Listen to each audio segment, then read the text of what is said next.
car do you have? Surprise!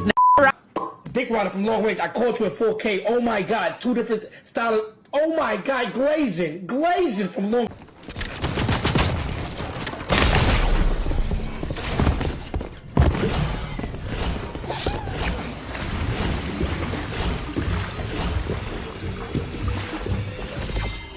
Mister, I want to be a doctor when I grow up. Nigga, did I just catch you wanting to be shit? Oh, sweet Jesus! Lord!